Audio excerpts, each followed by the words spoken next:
Dito naman tayo mga idol sa ating tanim na kalabasa. Medyo hindi siya ganong matataba kasi nga ito, walang abono. Tsaka hindi siya ganong matataba kasi wala siyang abono. Kahit yung mais.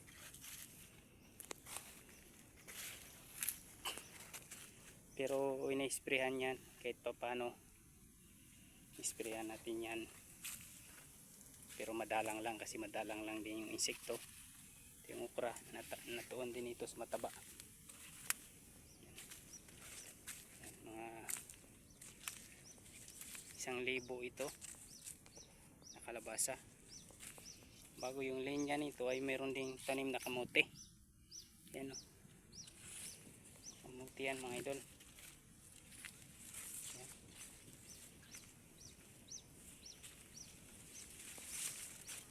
Tapos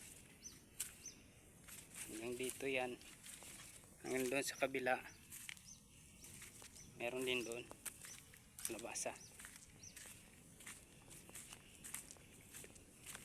Ayan. At dito rin sa linya rin ng kamuti na ito. Ang gaganda na ng kamuti. Mabuti pa yung kamuti, matataba, no?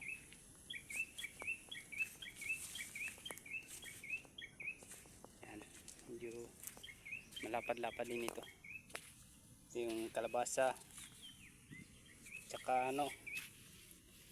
ito yung munggo, yung parang munggo, tawag sa amin kadyus. Kadyus yan. Mga kadyus ito, kadyus. Ayan. Ganito kasi ako magtanim mga idol ng kalabasa. Pinapaano ko yan sa gitna ng kamote. Sobrang gaganda ng kamote. Yan siya, hindi pa namumulaklak yung kalabasa.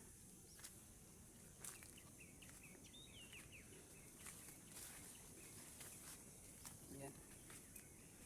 Tapos ito naman, dito rin siya. Ayan, upo naman ito. Iikot lang tayo dito. Puro naman ito upo. O yan parang ilog ito, parang ilog. Yung tinaniman ko kaya medyo matataba-taba yung upo dito. Yan yung akyatan niya. Kali ito mga idol ay straw lang, straw. Yung akyatan ito. Ito hindi pa nakaakyat. Yan, yan ka. Ayan. So comment lang kayo mga idol kung paano kayo magtanim ng gulay, tsaka kung anong diskarte nyo. Yan, dito na tayo, nakabalik na tayo sa may kalabasa na kami.